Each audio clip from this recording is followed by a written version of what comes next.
시대의 소망 제28장 레위 마태. 팔레스틴에 있던 로마 관리 중에 세리보다 더 미움을 받는 자는 없었다. 외세에 의하여 세금이 부과되고 있다는 사실은 그들의 독립이 떠나갔다는 것을 생각나게 하는 것이었으므로 유대인들을 계속적으로 자극하였다. 그리고 세금을 징수하는 자들은 단순히 로마의 압제의 도구가 아니라 자신을 위하여 사람들을 희생시켜서 치부하는 착취자였다. 로마 사람들의 지배 아래 이 직책을 맡은 유대인은 국가의 명예를 배신하는 자로 여겨졌다. 그는 배신자로서의 멸시를 받았고 사회의 가장 비열한 계층으로 분류되었다. 레위 마태는 이 계층에 속한 사람으로 게네사렛에서 부름을 입은 네 제자 다음으로 그리스도의 사업에 부르심을 받을 사람이었다. 바리새인들은 마태를 그의 직업에 따라 판단하였으나 예수께서는 이 사람의 마음이 진리를 받아들이기 위해 열려 있는 것을 아셨다. 마태는 구주의 가르침에 귀를 기울였다. 자각시키는 하나님의 영이 그의 죄됨을 드러냈을 때 그는 그리스도에게 도움을 구하기를 갈망하였다. 그러나 그는 랍비들의 배척에 익숙해져 있었으므로 이 크신 교사께서 자기를 주목해 보시리라고는 생각조차 하지 않았다. 어느 날 세관에 앉아 있을 때에 세리마태는 예수께서 가까이 오시는 것을 보았다. 자기를 향하여 나를 좇으라고 하신 말씀을 듣고 그는 매우 놀랐다. 마태는 모든 것을 버리고 일어나 쫓았다. 마태의 마음에는 주저함이나 의심도 없었고 이익이 남는 사업이 가난과 곤란으로 바뀌어지리라는 생각도 하지 않았다. 예수님과 함께 있어서 그분의 말씀을 듣고 그분의 사업에서 그분과 연합할 수 있다는 것으로 충분하였다.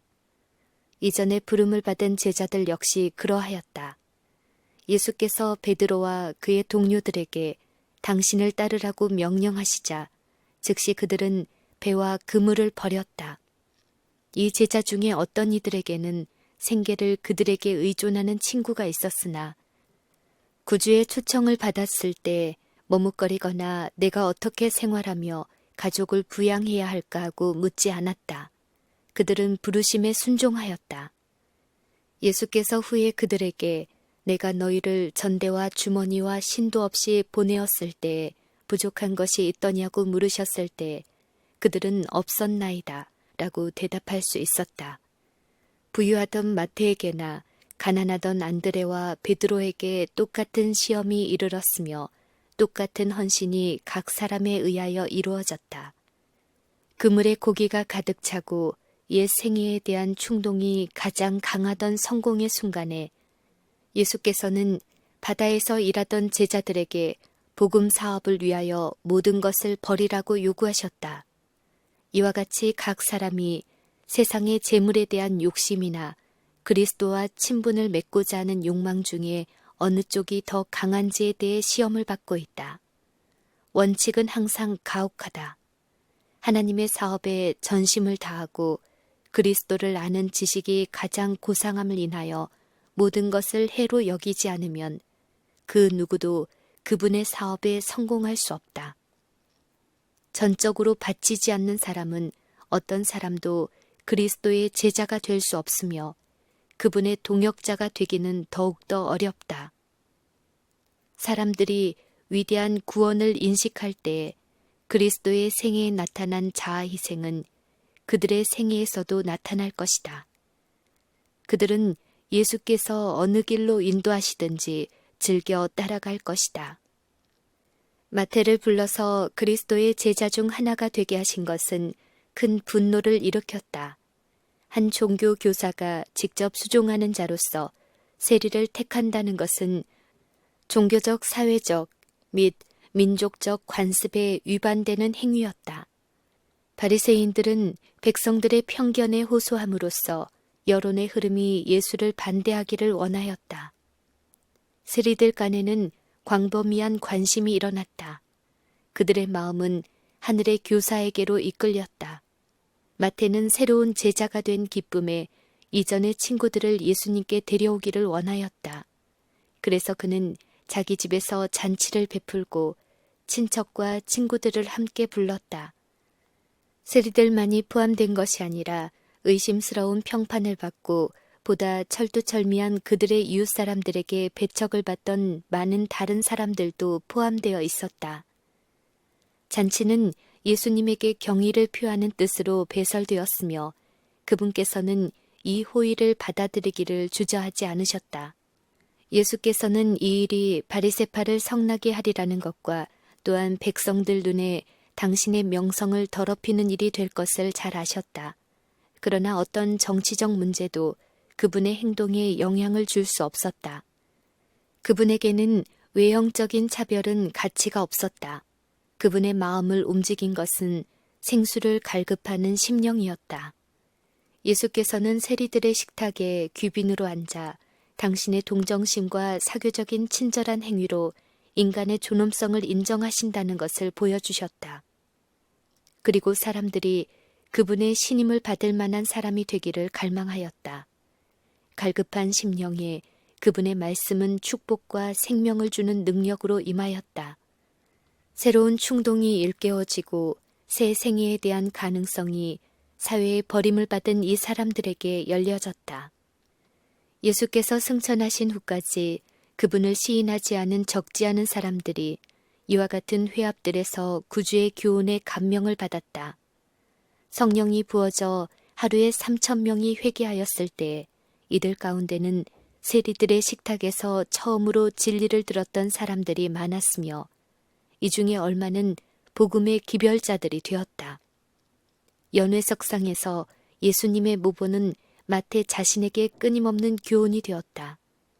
멸시당하던 세리가 주님의 발자취를 열심히 따르며 자기의 맡은 일에 가장 헌신한 복음 전도자 가운데 한 사람이 되었다. 랍비들은 마태의 집에서 베푼 잔치에 예수께서 참석하신 것을 알자 그분을 비난할 기회를 포착했다. 그러나 그들은 제자들을 통하여 그 일을 하기로 선택하였다. 그들은 제자들에게 편견을 일으키므로 그들을 주님과 이간시키기를 원했다. 제자들에게 그리스도에 대하여 비난하고 그리스도에게는 제자들에 대하여 비난하며 그들이 상처를 받을성 싶은 곳에 화살을 겨누는 것이 랍비들의 책략이었다. 이것이 곧 사단이 하늘에서 불만을 품은 이래로 일하여 온 방법이며 불화와 이간을 일으키려고 애쓰는 자들은 모두 사단의 정신에 자극되어 움직이고 있는 것이다. 질투심이 많은 랍비들은 어찌하여 너희 선생은 세리와 죄인들과 함께 잡수시느냐고 물었다. 예수께서는 제자들이 그 비난에 답변하기를 기다리지 않고 친히 대답하셨다. 건강한 자에게는 의원이 쓸데없고 병든 자에게라야 쓸데있느니라. 너희는 가서 내가 긍휼을 원하고 제사를 원치 아니하노라 하신 뜻이 무엇인지 배우라. 내가 의인을 부르러 온 것이 아니요 죄인을 부르러 왔노라. 바리새인들은 자신들은 영적으로 건강하므로 의사가 필요 없다고 주장한 반면 세리들과 이방인들은 영혼의 질병으로 말미암아 죽어간다고 생각하였다. 그렇다면 예수께서 의사로서 당신의 도움을 필요로 하는 계층의 사람들에게 가시는 것은 그분이 하실 일이 아니었던가. 그러나 바리새인들이 자신들을 높이 평가하였을지라도 사실은 그들이 멸시하던 자들보다 더 나쁜 상태에 있었다. 세리들은 고집과 자부심이 덜했으므로 진리의 감화에는 마음문이 더 열려 있었다. 예수께서는 랍비들에게 너희는 가서 내가 긍휼을 원하고 제사를 원치 아니하노라 하신 뜻이 무엇인지 배우라고 말씀하셨다. 이와 같이 예수께서는 랍비들이 하나님의 말씀을 설명한다고 주장하면서도 말씀의 정신에는 전혀 무지하다는 것을 보여주셨다. 바리새인들은 잠시 잠잠하였으나 그들의 저기는 더욱 굳어졌다. 그들은 다음으로 침례 요한의 제자들을 찾아내어 그들에게 구주를 대적하게 하려고 애썼다. 이 바리새인들은 침례 요한의 사명을 받아들이지 않았었다. 그들은 침례 요한의 절제 생활, 단순한 습관, 초라한 의복을 경멸하는 투로 지적하였고 그를 광신자라고 선언하였다. 요한이 그들의 위선을 규탄하였으므로 그들은 요한의 말을 반대하였고 백성들이 그를 반대하도록 부추기려고 힘썼다. 하나님의 영이 이 조롱하는 자들의 마음을 움직여서 그들에게 죄를 깨닫게 하였으나 그들은 하나님의 권고를 거절하였으며 요한이 사귀에 들렸다고 말했다. 이제 예수께서 백성들과 섞여서 그들의 식탁에서 잡숫고 마시자 바리새인들은 그분을 먹기를 탐하고 포도주를 즐기는 자라고 비난하였다. 이런 비난을 하는 자들 자신이 죄를 범한 자들이었다. 하나님께서 사단에 의해 잘못 나타내지고 사단 자신의 속성을 가지신 분으로 묘사되신 것처럼 주님의 기별자들도 이 사악한 사람들에 의해 왜곡되었다. 바리새인들은 예수께서 흑암 가운데 있는 자들에게 하늘의 빛을 주기 위하여 세리들과 죄인들과 더불어 잡숫고 계신 것을 고려하지 않으려고 하였다.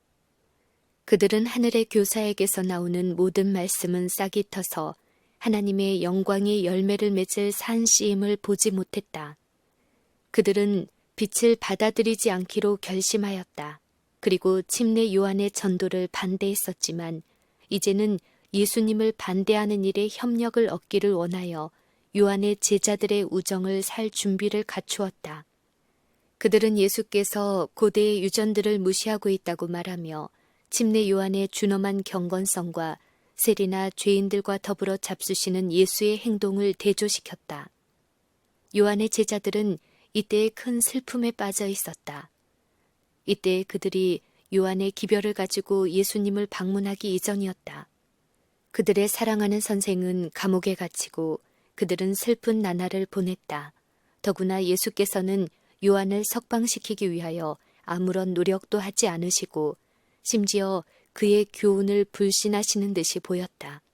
만일 요한이 하나님께로부터 보냄을 받은 자였다면 예수님과 그분의 제자들이 왜 그렇게 크게 다른 길을 가고 있는가? 요한의 제자들은 그리스도의 사업을 명백하게 이해하지 못했다. 바리새인들의 비난에 무슨 근거가 있으리라고 그들은 생각하였다. 그들은 랍비들이 규정한 많은 규칙들을 지켰으며 심지어 율법의 행위로 말미암아 의롭게 되기를 원하였다. 유대인들은 금식을 공로가 있는 행동으로 실천하였다. 그들 중에서도 가장 엄격한 자들은 매주 이틀을 금식하였다. 요한의 제자들이 예수께 와서 우리와 바리새인들은 금식하는데 어찌하여 당신의 제자들은 금식하지 아니하나이까? 라고 물었을 때 바리새인들과 요한의 제자들은 금식 중이었다. 예수께서는 매우 부드럽게 그들에게 대답하셨다.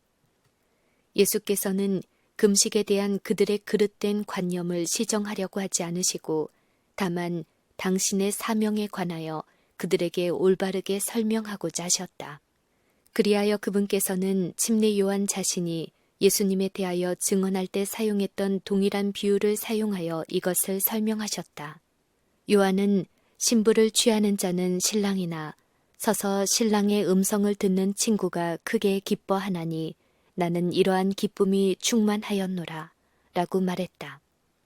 예수께서 그 예증을 드시면서 혼인집 손님들이 신랑과 함께 있을 때 너희가 그 손님으로 금식하게 할 수 있느뇨 라고 말씀하셨을 때 요한의 제자들은 그들의 선생이 하신 이 말들을 회상하지 않을 수 없었다. 하늘의 임금이 당신의 백성 가운데 계셨다. 하나님의 가장 큰 선물이 세상에 주어졌다. 가난한 자들에게 기쁨이 되었으니 그리스도께서 그들을 당신의 나라의 후사로 삼기 위하여 오셨기 때문이다. 부자들에게 기쁨이 되었으니 그분께서 영원한 재물을 얻는 방법을 그들에게 가르치실 것이기 때문이다. 무지한 자들에게 기쁨이 되었으니 그분께서 그들을 지혜롭게 하여 구원을 얻게 하실 것이기 때문이다. 학자들에게 기쁨이 되었으니 그분께서 그들이 일찍이 탐색하였던 어떤 신비보다도 더 깊은 신비를 그들에게 공개하실 것이기 때문이다. 창세로부터 감추어졌던 진리들이 구주의 전도로 말미암아 사람들에게 공개될 것이다. 침례 요한은 구주를 바라보고 기뻐했다. 하늘의 주제 되신 분과 함께 걷고 말할 특권을 받은 제자들은 얼마나 기뻐할 기회를 가졌던가. 지금은 그들이 슬퍼하고 금식할 때가 아니었다. 그들은 흑암과 사망의 그림자 속에 있는 자들에게 빛을 비추기 위하여 그리스도의 영광의 빛을 받아들이도록 마음 문을 열어야 하였다. 그리스도의 말씀이 불러일으켰던 것은 빛나는 광경이었다. 그러나 그 광경 저편에는 그분의 눈만이 식별하신 무거운 그림자가 놓여 있었다. 그분께서는 그날에 이르러 저희가 신랑을 뺏어가리니 그날에는 금식할 것이니라 라고 말씀하셨다. 주께서 팔려서 십자가에 못 박히시는 것을 볼 때에 제자들은 슬퍼하며 금식할 것이었다. 다락방에서 제자들에게 한 마지막 말씀에서 예수께서는 조금 있으면 나를 보지 못하겠고 또 조금 있으면 나를 보리라. 내가 진실로 진실로 너희에게 이르노니 너희는 곡하고 애통하리니 세상이 기뻐하리라. 너희는 근심하겠으나 너희 근심도 도리어 기쁨이 되리라고 하셨다. 예수께서 무덤에서 나오실 때에 그들의 슬픔은 기쁨으로 변할 것이었다. 승천하신 후에는 친히 함께 계시지는 않지만 보혜사를 통하여 여전히 그들과 함께 하실 것이므로 그들은 슬퍼하면서 시간을 보내지 말아야 했다. 사단이 원하는 것은 바로 이것이었다. 사단은 제자들이 속임을 당했으며 실망당했다는 인상을 세상에 주기를 바랐으나 그들은 예수께서 그들을 위하여 봉사하고 계시는 하늘의 성소를 믿음으로 바라보아야 했다. 그들은 예수님의 대리자인 성령을 받기 위하여 마음 문을 열고 그분의 임재의 빛 가운데서 기뻐해야 했다. 그러나 이 세상의 통치자들과 흑암의 왕국의 지도자들과 투쟁하게 되며 그리스도께서 몸소 그들과 함께 계시지 않으므로 그들이 보혜사를 식별하지 못하는 시험과 시련의 날들이 이르러 올 때 그들이 금식하는 것은 더욱 적합한 일이 될 것이었다. 바리새인들은 마음은 질투와 분쟁으로 가득 차 있으면서 엄격한 형식을 지킴으로 자신을 높이려고 힘썼다. 성경은 이렇게 말한다. 보라, 너희가 금식하면서 다투며 싸우며 악한 주먹으로 치는도다. 너희의 오늘 금식하는 것은 너희 목소리로 상달케 하려 하는 것이 아니라 이것이 어찌 나의 기뻐하는 금식이 되겠으며 이것이 어찌 사람이 그 마음을 괴롭게 하는 날이 되겠느냐. 그 머리를 갈대같이 숙이고 굵은 배와 재를 펴는 것을 어찌 금식이라 하겠으며 여호와께 연락될 날이라 하겠느냐. 참된 금식은 단지 형식적인 의식이 아니다. 성경은 하나님께서 선택하신 금식은 흉악의 결박을 풀어주며 멍에의 줄을 끌어주며 압제당하는 자를 자유케 하며 모든 멍에를 꺾으며 줄인 자에게 내 심정을 동하며 괴로워하는 자의 마음을 만족케 하는 것이라고 묘사한다. 여기에 그리스도의 사업의 정신과 성격이 설명되어 있다. 그분의 전생에는 세상을 구원하기 위하여 자신을 희생하신 생애였다. 시험의 광야에서 금식하거나 마태가 베푼 잔치에서 세리들과 함께 잡수시거나 간에 예수께서는 잃은 자를 구속하기 위하여 당신의 생명을 바치고 계셨다. 참 헌신의 정신은 쓸데없이 슬퍼하는 일이나 단순히 육체를 괴롭히며 많은 희생을 드리는 일 가운데서 나타나는 것이 아니라 하나님과 사람에 대한 자원하는 봉사에 자신을 바치는 가운데 나타난다.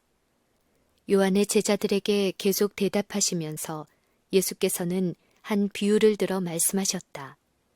새 옷에서 한 조각을 찢어 낡은 옷에 붙이는 자가 없나니 만일 그렇게 하면 새 옷을 찢을 뿐이요 또 새 옷에서 찢은 조각이 낡은 것에 합하지 아니하리라. 침례 요한의 기별은 유전과 미신으로 더불어 섞여서는 안 될 것이었다. 바리새인들의 가식을 요한의 헌신에 혼합시키려는 시도는 이들 사이의 간격을 더욱 분명하게 해줄 뿐이었다. 그리스도의 교훈의 원칙도 바리새주의적 형식과 결합될 수 없었다. 그리스도께서는 요한의 가르침으로 말미암아 생긴 간격을 막지 않으실 것이었다. 그리스도께서는 낡은 것과 새 것 사이의 분리를 더욱 분명히 하셨다. 예수께서는 이 사실을 더 깊이 예증하셨다. 새 포도주를 낡은 가죽 부대에 넣는 자가 없나니 만일 그렇게 하면 새 포도주가 부대를 터뜨려 포도주가 쏟아지고 부대도 버리게 되리라. 새 포도주를 담는 용기로 사용되던 가죽 부대는 얼마 후에는 말라 부서지기 쉽게 된다. 그리하여 다시 포도주를 넣는 데는 쓸모없이 되어버린다. 이 잘 아는 신뢰로 예수께서는 유대 지도자들의 상태를 나타내셨다. 제사장들과 서기관들과 관원들은 의식과 유전의 틀에 고착되어 있었다. 그들의 심령은 예수께서 비유하여 말씀하신 말라붙은 포도주 부대와 같이 위축되어 있었다. 그들의 율법주의적 신앙에 만족하는 상태에 있을 동안은 하늘의 산 진리의 위탁자가 될 수 없었다. 그들은 그들 자신의 의가 매우 충분하다고 생각하였으므로 새로운 요소가 그들의 신앙 안으로 들어오는 것을 원하지 않았다. 그들은 사람에 대한 하나님의 선하신 뜻을 그들 자신들과는 거리가 먼 어떤 것으로 생각하고 받아들이지 않았다. 그들은 그것을 그들의 선행으로 말미암는 자신의 공로와 연결시켰다. 사랑으로 행하며 심령을 정결하게 하는 믿음은 의식과 사람의 교훈으로 된 바리새인들의 신앙과는 결합할 여지를 찾을 수 없었다. 예수님의 교훈과 기성의 종교를 결합시키려는 노력은 수포로 돌아갈 것이었다.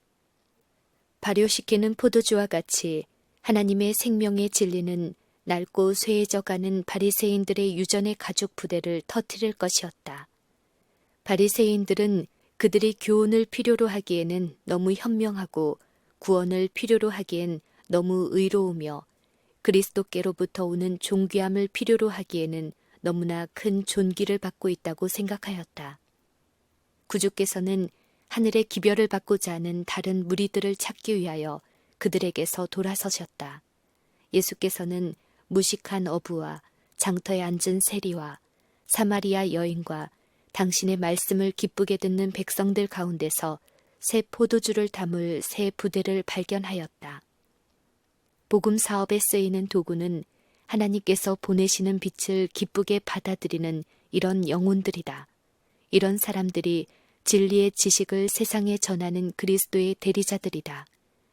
만일 하나님의 백성들이 그리스도의 은혜로 말미암아 새 가죽 부대가 된다면 그리스도께서 새 포도주로 그들을 채워주실 것이다. 그리스도의 교훈이 비록 새 포도주로 표상되기는 하였지만 그것은 새로운 교리가 아니라 태초부터 가르치셨던 교훈의 계시였다. 그러나 바리새인들에게는 하나님의 진리가 원래의 의미와 아름다움을 잃어버렸다. 그리스도의 교훈은 거의 모든 면에서 그들에게 새 것으로 보였고 시인할 수 없고 인정할 수 없는 것이었다. 예수께서는 거짓 교훈의 능력이 진리에 대한 인식과 그것에 대한 욕망을 파괴시킨다고 지적하셨다. 예수께서는 묵은 포도주를 마시고 새 것을 원하는 자가 없나니 이는 묵은 것이 좋다 함이니라 라고 말씀하셨다. 부조들과 선지자들을 통하여 세상에서 주셨던 모든 진리는 그리스도의 말씀 가운데서 새로운 아름다움으로 빛났다. 그러나 서기관들과 바리새인들은 귀중한 새 포도주를 원하지 않았다. 낡은 유전, 습관 및 행동을 비우기 전에는 그들의 정신과 마음에 그리스도의 교훈을 받아들일 여지가 없었다. 그들은 죽은 형식에 집착하였고 산 진리와 하나님의 능력으로부터는 돌아섰다. 유대인들의 멸망의 원인은 바로 이것이었으며 그것은 또 오늘날에 있어서도 많은 영혼들의 멸망의 원인이 될 것이다. 허다한 사람들이 그리스도께서 마태의 잔치에서 책망하셨던 바리새인들이 저지른 그 같은 잘못을 범하고 있다. 많은 사람들이 마음에 품은 어떤 생각을 버리거나 혹은 어떤 우상과 같은 의견을 버리기보다는 오히려 빛 되시는 하늘 아버지로부터 오는 진리를 거절한다. 그들은 자아를 신뢰하고 자신의 지혜를 의지하며 영적 빈곤을 깨닫지 않는다. 그들은 어떤 중요한 일을 수행하여 구원받는 그런 방식을 고집한다. 자아를 그 사업에 관여시킬 길이 전혀 없음을 볼 때 그들은 준비된 구원을 거절한다. 율법주의적 종교는 사랑도 그리스도도 없는 종교이므로 사람을 결코 그리스도께 인도할 수 없다. 스스로 의롭게 여기는 정신에 의해 행해지는 금식이나 기도는 하나님 보시기에 가증한 것이다. 예배를 위한 엄숙한 집회, 종교적 의식의 반복, 외형적인 겸손, 남의 이목을 끄는 희생 제사 등은 이런 일들을 행하는 자들은 자신을 의롭고 하늘에 들어갈 자격이 있는 것으로 간주한다고 선언하고 있는 것이다. 그러나 그것은 완전한 기만이다. 우리 자신의 행위로는 결코 구원을 살 수 없다. 그리스도의 시대와 같이 오늘날도 그러하다. 바리새인들은 그들의 영적 결핍을 알지 못한다. 네가 말하기를 나는 부자라 부유하여 부족한 것이 없다 하나 네 공고한 것과 가련한 것과 눈먼 것과 벌거벗은 것을 알지 못하도다. 내가 너를 권하노니 내게서 불로 연단한 금을 사서 부유하게 하고 흰옷을 사서 입어 벌거벗은 수치를 보이지 않게 하고 안약을 사서 눈에 발라 보게 하라. 라는 기별이 그들에게 임하고 있다. 믿음과 사랑은 불로 연단한 금이다. 그러나 많은 사람들의 금은 빛을 잃었고 부유한 보화는 잃어버린 바 되었다. 그리스도의 의는 그들에게 입지 않은 두루마기와 손대지 않은 샘과 같다. 너를 책망할 것이 있나니 너희 처음 사랑을 버렸느니라. 그러므로 어디서 떨어진 것을 생각하고 회개하여 처음 행위를 가지라. 만일 그리하지 아니하고 회개치 아니하면 내가 내게 임하여 내 촛대를 그 자리에서 옮기리라. 라는 말씀이 그들에게 말해지고 있다. 하나님의 구하시는 제사는 상한 심령이라. 하나님이여 상하고 통회하는 마음을 주께서 멸시치 아니하시리이다. 사람이 온전한 의미에서 그리스도를 믿는 자가 될 수 있기 전에 자아를 비우지 않으면 안 된다. 자아가 포기될 때 주께서 사람을 새로운 피조물로 만드실 수 있다. 새 가죽 부대가 새 포도주를 담을 수 있다. 그리스도의 사랑이 신자에게 새 생명을 불어넣을 것이다. 우리의 믿음의 주요 온전케 하시는 이를 바라보는 사람에게서 그리스도의 품성이 나타날 것이다.